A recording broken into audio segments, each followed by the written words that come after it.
My name's Evelyn. Been married to George for what feels like an eternity, and most of that time's been about raising our son, Jacob. From the start, we wanted nothing but the best for him. We scrimped and saved, hoping he'd grow up strong, smart, and independent. But you know what they say about best laid plans. Jacob was a handful as a teenager, always into some mess or another. And each time he'd come home, sheepish or smirking, depending on the scrape, I'd be there, making sure it didn't break him or us. George would shake his head, saying I was too soft on him. You love him too much, Evie. You're spoiling him rotten. But I'd just laugh that off. Love doesn't spoil a person, George. It builds them up. But here we are, Jacob's 30 and still not quite built up. We paid through the nose for a good education, hoping he'd latch onto something solid, but no luck. Girls and parties caught his fancy more than any textbook or job. He'd graduated all right, but you wouldn't know it from where he's at now, job hopping like it's his career, and still relying on us to keep a roof over his head. George and I, we're not young anymore, but we're still working part-time. Every penny we make, we tuck away, thinking about a decent pension, because who knows how long we'll have to keep bailing Jacob out. We've paid off our mortgage and we pinch every penny twice, only spending on what's necessary. And Jacob? He swings by the house most nights, belly hungry and wallet empty. Hey, Mom, got anything to eat? He'd call out as soon as he stepped in, not even a how are you first. I'd always have something on the stove. Sit down, I'll fix you a plate. But listen, Jacob, you can't keep going like this. When are you going to get serious about a job?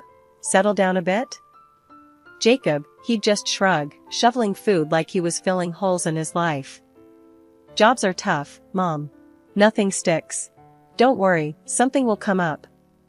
George would be at the table too, muttering into his coffee. You need to stop making it so easy for him, Edie. He's got no reason to change, does he? Not while the meals keep coming. Then one evening, Jacob came home with news. Mom, Dad, I met someone. His eyes were lit up like when he was a kid on Christmas morning. Oh? I managed, my heart doing a little dance between hope and fear. Her name's Lisa. I think she's the one. He was beaming.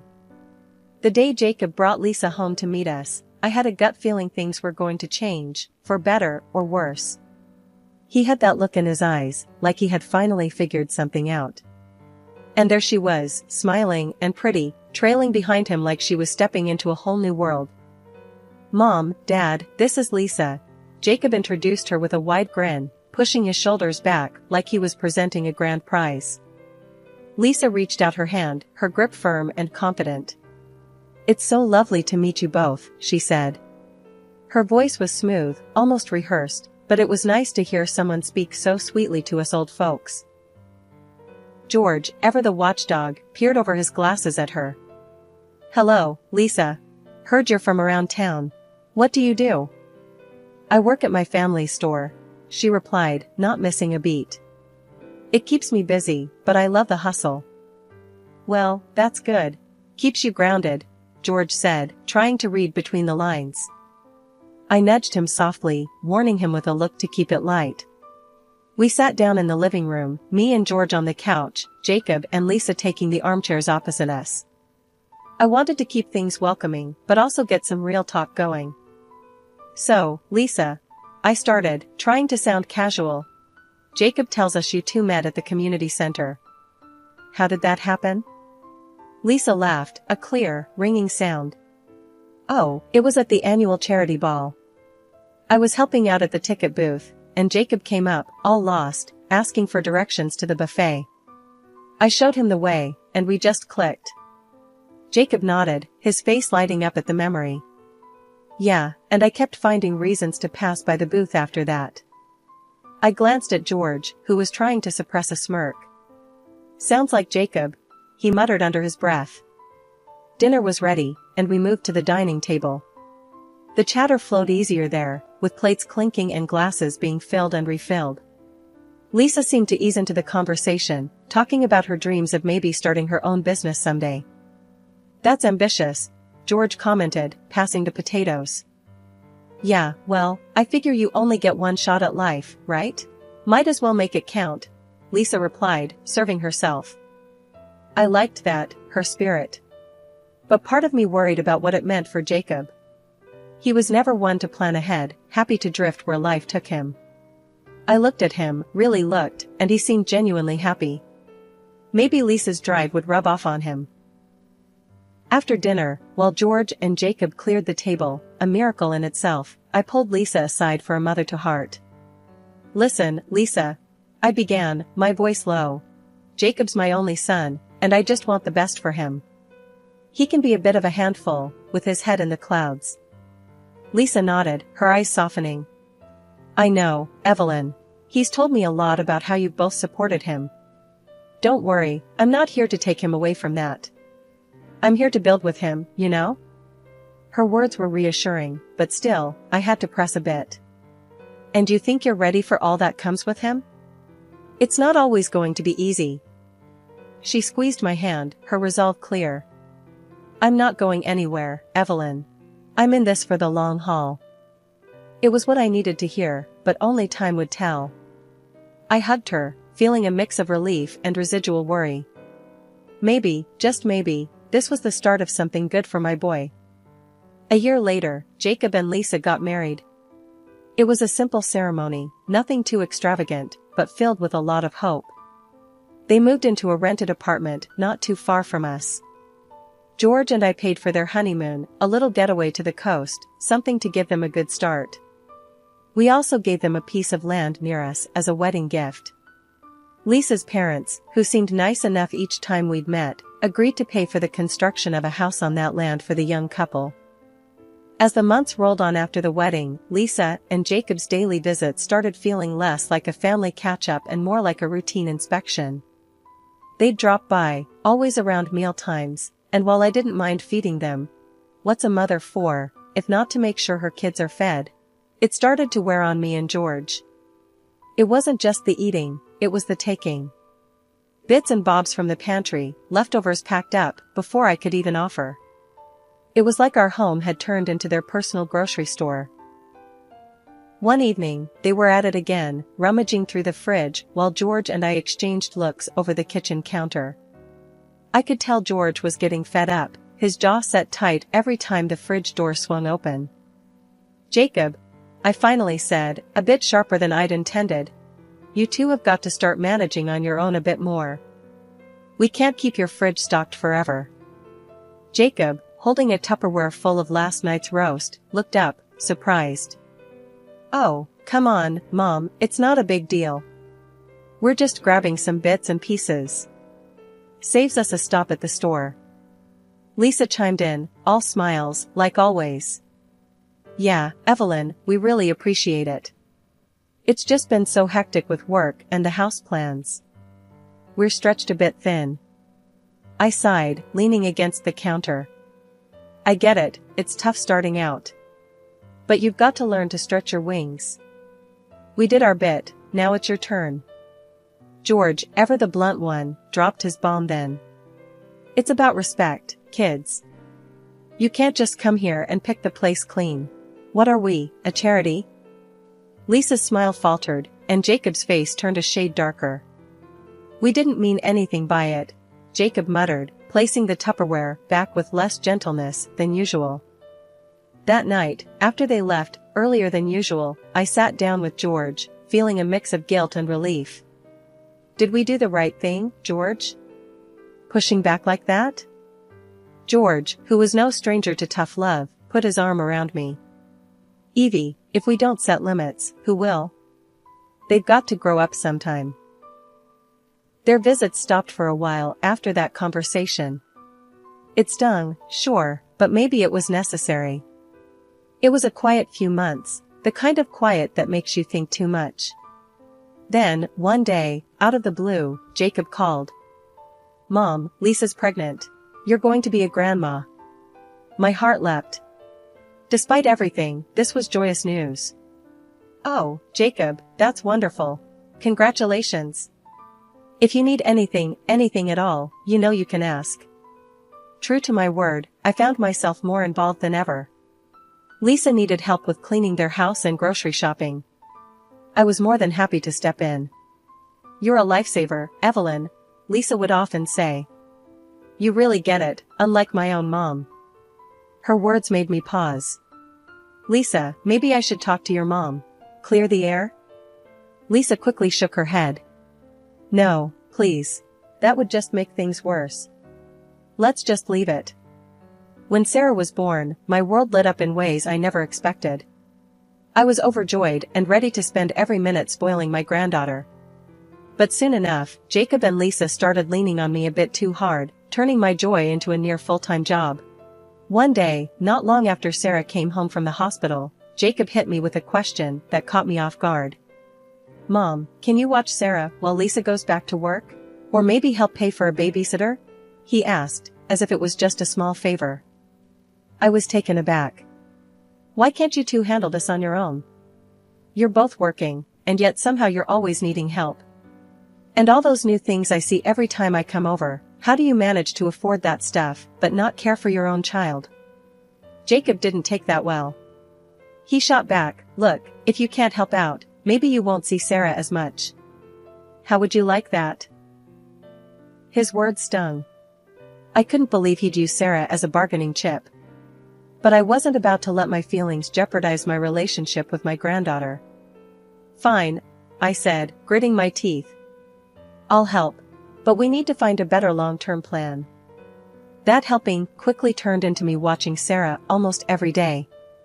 Lisa and Jacob would drop her off in the morning, often before I'd even had my first cup of coffee, and then pick her up just in time for her to go to bed. Before I knew it, my days revolved around Sarah's needs, from meals to playtime to naps. As Sarah grew and started school, my duties shifted from full-time caregiver to chauffeur and after-school guardian. I picked her up from school, helped with homework, and made sure she had a good dinner, things I loved doing, but it was a commitment I hadn't exactly signed up for. Jacob and Lisa, meanwhile, took to this arrangement a little too comfortably. Weekends away, evenings out, and little vacations became part of their routine, leaving Sarah with me and George. We didn't mind the time with Sarah, in fact, we treasured it. But we couldn't help feeling used. The more we gave, the more they took.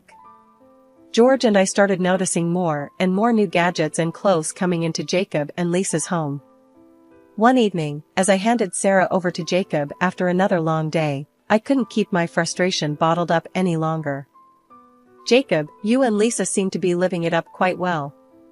Fancy new watches, clothes. It's a bit much, don't you think? Meanwhile, I'm covering costs for Sarah's necessities. Doesn't seem right." Jacob was defensive, as always. "Mom, we're just trying to provide the best for our family. You want Sarah to have the best, right?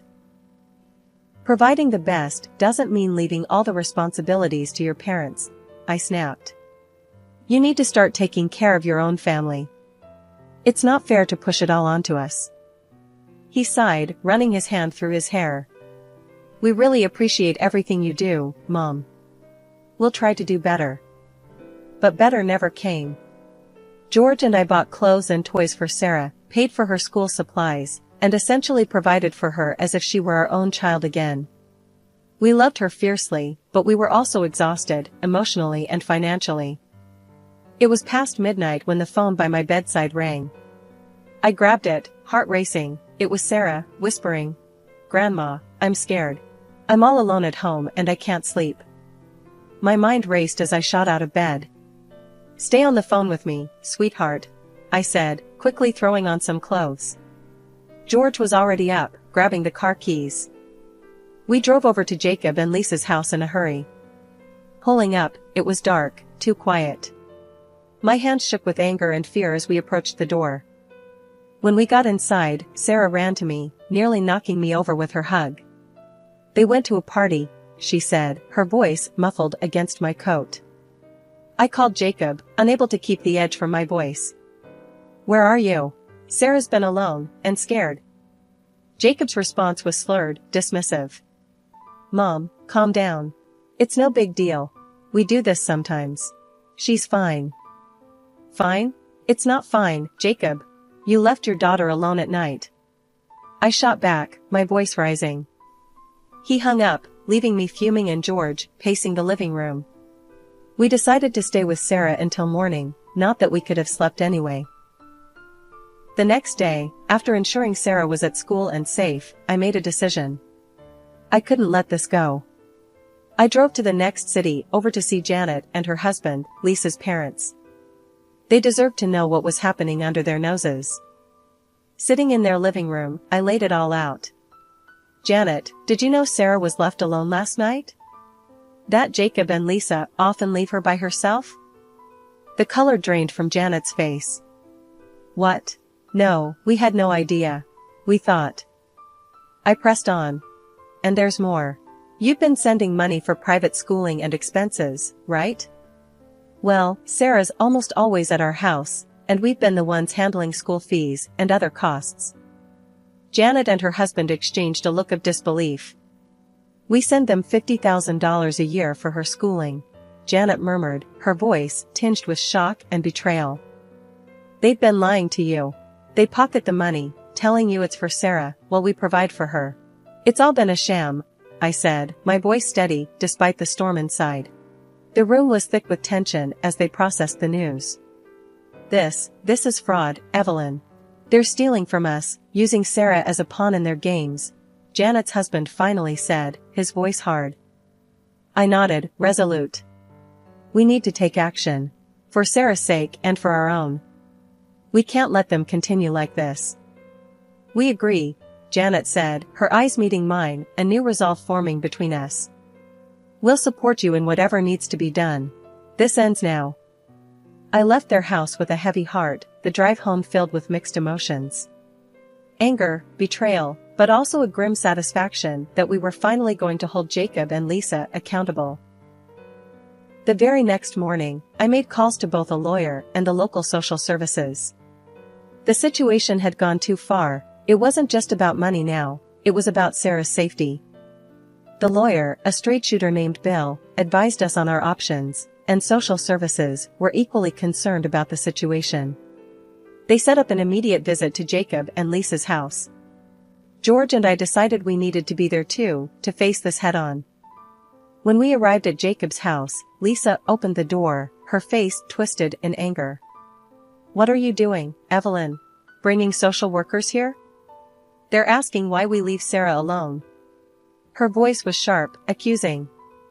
I kept my cool, despite the heat rising in my chest. We're here for Sarah's well-being, Lisa. That's our only concern, I replied firmly. The social workers had already started their inspection and quickly noted several concerns. They pulled us aside, their faces serious. We've observed enough to draft a report on child neglect and the failure of parental duties, one of them whispered to me, holding a clipboard tightly against her chest. Lisa overheard and stepped up, her tone venomous. You have no right, Evelyn. Because of you, they're saying we might lose our daughter. You won't see her again, I'll make sure of it. Jacob, who had been quiet until then, finally spoke, his voice cold and harsh. Mom, you've really done it this time. I can't believe you'd turn on your own family like this. I'm done with you. I swallowed hard, fighting the hurt. This isn't about us, Jacob. It's about Sarah. About keeping her safe. That's when the door opened again, and in walked Janet and her husband, summoned by me for support. Lisa's face lost all color, her bravado slipping. Janet stepped forward, her voice trembling, but strong. Lisa, we know what's been going on. The money, the lies. You've been playing us all. We're here to put an end to it. Jacob and Lisa were silent now, the reality of the situation settling in. I cleared my throat loudly to capture everyone's attention. As the room fell silent, I reached into my bag and pulled out a stack of official-looking documents. Everyone's eyes were fixed on me as I started handing them out to Jacob and Lisa. Here, I said sternly, pushing the papers across the table towards my son. These are your disinheriting papers, and next to them, the lawsuit we filed for compensation due to years of your deceit. I didn't miss the shock passing over Jacob's face as he fumbled with the documents, his confusion palpable. Beside him, Lisa looked like she was about to faint. There's more, I continued, my voice firm and unyielding. We're also selling the piece of land we gave you for your wedding. It's still in my name, thankfully. Before they could respond, Lisa's parents stepped forward, their expressions grim. They had their own set of documents, which they presented to their daughter with heavy hands. And here, her father said, his voice trembling with a mix of anger and betrayal, are your disinheritance papers from us, Lisa. We're also demanding the return of all the funds you've misappropriated. Lisa's breakdown was immediate. There's no money left. We spent it all, she cried hysterically, her hands trembling. Jacob stood beside her, silent, his face a mask of shock and helplessness. As the room buzzed with the tension of broken trust and shattered relationships, I took a deep breath and delivered my final blow. We will also be seeking to deprive you both of parental rights, I announced, my voice steady despite the turmoil inside me. We've talked to Sarah, and she's expressed a desire to stay with us permanently. We plan to take full custody and eventually adopt her. Just as I thought the situation couldn't get more strained, Lisa, who had been sobbing uncontrollably, suddenly stopped. She looked up with a calculating expression and said, "What if we make a deal? Give us $500,000, and we'll let Sarah stay with you without any further trouble." The audacity of the offer left the room in stunned silence. George, who had been quietly supporting me throughout the ordeal, clenched his fists, visibly angry at the proposition. Lisa's parents were the first to break the silence. Her father, his face red with a mix of shame and anger, spoke loudly. "To think we raised someone who would sell her own child. We disown you, Lisa." The social worker stepped in then, detailing the next steps for transferring guardianship legally and ethically, without any exchange of money. Lisa and Jacob didn't argue much after that. It seemed the fight had gone out of them. As we walked out, I felt a mix of sadness for the family my son and his wife had become and resolve for the fight ahead. We were determined to do whatever it took to protect Sarah and give her the loving, stable home she deserved, free from the greed that had tainted her young life. With the courthouse battles behind us and the dust finally settling, George and I found ourselves stepping into a new chapter, one we hadn't anticipated but were determined to navigate with all the love we had. We were officially Sarah's guardians, and while the path to get here was riddled with heartache, the outcome was a relief. One quiet evening, as we sat on the porch watching Sarah chase fireflies in the yard, George broke the comfortable silence. "You think we did the right thing, Evie?" I looked at him, seeing the years of worry etched in his features, softened now by a smile as he watched Sarah. "Yes, George. We did what we had to do. For her." Sarah came bounding up the steps, her jar filled with glowing lights. "Look, Grandma, look what I caught." I laughed, taking the jar and peering inside. "They're beautiful, sweetheart. Just like you." She beamed, pleased with the praise, then turned to George. "Grandpa, can we let them go now? I think they want to fly." "Sure thing, kiddo." George stood, stretching his legs, and followed her down the steps to release the fireflies back into the evening sky. Later that week, I sat down with Sarah to talk about the upcoming school year. "You excited to start at your new school?" I asked, spreading out some of the new supplies we'd picked up together. She nodded, her expression serious. "Yeah, but I'm a bit scared. What if the other kids don't like me?" I reached over, tucking a loose strand of hair behind her ear. "You just be yourself. They're gonna love you just as much as we do." Sarah smiled, a bit reassured, then her expression turned thoughtful. "Grandma, do you think Mom and Dad are okay?" "I think they're learning a lot right now, sweetheart. Just like we all are. But remember, Grandpa and I are here for you, always." As fall rolled in and Sarah settled into her new routine, George and I attended school events, helped with homework, and built a new rhythm around our granddaughter's needs. One evening, as we sat down for dinner, George raised his glass in a small toast. "To new beginnings, and to family. The ones we're born into, and the ones we make along the way." I raised my glass to his, our eyes meeting over the table. "To family," I echoed. Sarah, not one to be left out, raised her milk glass, with a giggle. "To family." The laughter that followed was light and genuine, filling the room with warmth.